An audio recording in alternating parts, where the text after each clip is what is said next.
اور یہ تو بڑا مہر بنوانا ہے۔ رکانہ پہلوان ہے عرب میں، اور اتنے بڑے پہلوان تھے کہ ایک آدمی 1000 کی برابر سمجھا جاتا تھا۔ یہ رکانہ بڑے زبردست قوی، یعنی ان کی قوت کا یہ عالم تھا اور بدن کے وزن کا کہ اونٹ ذبح کر کے گیلی کھال بچھا دی جاتی تھی زمین اور اس کے اوپر بیٹھ جاتے تھے رکانہ، اور عرب کے نوجوان چاروں طرف سے اس کھال کو کھینچنا شروع کرتے تھے تو کھال ٹوٹ ٹوٹ کے ٹکڑے ہو جاتی تھی، مگر جتنا حصہ ان کے بدن کے نیچے دبا ہوا تھا وہ نہیں ہلتا تھا، جنبش نہیں کھاتا۔ اس درجے کا وزن تھا ان کے اور قوت۔ ان کے سامنے حضور نے اسلام پیش کیا۔ رکانہ نے کہا کہ اے محمد، میں نہ کوئی عالم نہ فاضل، میں تو پہلوان ہوں، میری ساتھ کشتی لڑ لو، اگر مجھے پچھاڑ دو گے میں اسلام قبول کر لوں گا، نہیں تو نہیں قبول کروں گا۔ اب انبیاء علیہ السلام کشتیاں لڑنے آتے ہیں، اکھاڑے بنانے کے لیے آتے ہیں، لیکن ایک شخص نے اپنا اسلام موقوف کر دیا اس پر۔ آپ نے فرمایا بسم اللہ، آپ نے بھی آستین سوچ کے آپ میدان میں آئے کہ آؤ بسم اللہ، کشتی شروع ہوئی۔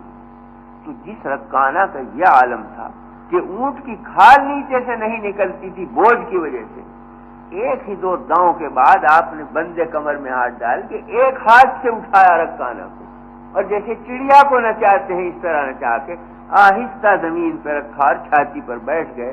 فرمایا کہ اے رکانہ اب بتلاؤ۔ تو رکانہ کو یقین نہ آیا کہ مجھے چت کر دیا ہے، مجھے پچھاڑ دیا ہے، اس لیے کہ وہ تو آج تک کسی سے چت ہوئے نہیں۔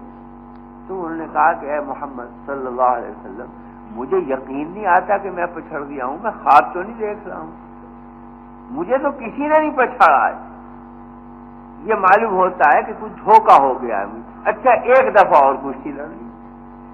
آپ نے کہا بسم اللہ، آپ نے پھر میدان میں آ کر کے پھر داؤں پیش شروع ہوئے، 1-2 داؤں کے بعد پھر آپ نے ایک ہاتھ سے اٹھا کے پھر نچایا، پھر ڈال دیا۔ پھر یقین نہ آیا رکانہ کو کہ میں پچھڑ گیا ہوں۔ کہا کہ اے محمد صلی اللہ علیہ وسلم، میں دھوکے میں تو نہیں ہوں، سو تو نہیں رہا ہوں۔ فرمایا کہ تو خود سمجھ لے سو رہا ہے جاگ رہا ہے۔ کہا اچھا ایک دفعہ اور کشتی لڑ لی، تیسری دفعہ پھر کشتی ہوئی، پھر آپ نے پچھاڑ دیا اسی طرح سے۔ تو اس نے کہا کہ اے محمد، تمہارے بدن میں تو یہ قوت معلوم ہوتی نہیں، بدن کے اندر کوئی طاقت معلوم ہوتی ہے اور تو حقیقت میں طاقت تو وہ اور ہی تھی، وہ تو غیبی طاقت تھی، وہ تو تائید غیبی تھی، نصرت تھی اللہ کی طرف سے، اس کی طاقت تھی۔ فرمایا کہ اسی طاقت کی طرف میں جھکا رہا ہوں، ایمان لانے کو کہہ رہا ہوں، تو کلمہ پڑھ کے مسلمان ہو گئے۔ اس سے اندازہ ہوا کہ جیسا مخاطب ہوتا ہے اس کی رعایت کی جاتی ہے، اگر مربی اس کی نفسیات کی رعایت نہ کرے تو اس کی تربیت نہیں ہو سکتی۔ تو انبیاء علیہ السلام رعایت فرماتے۔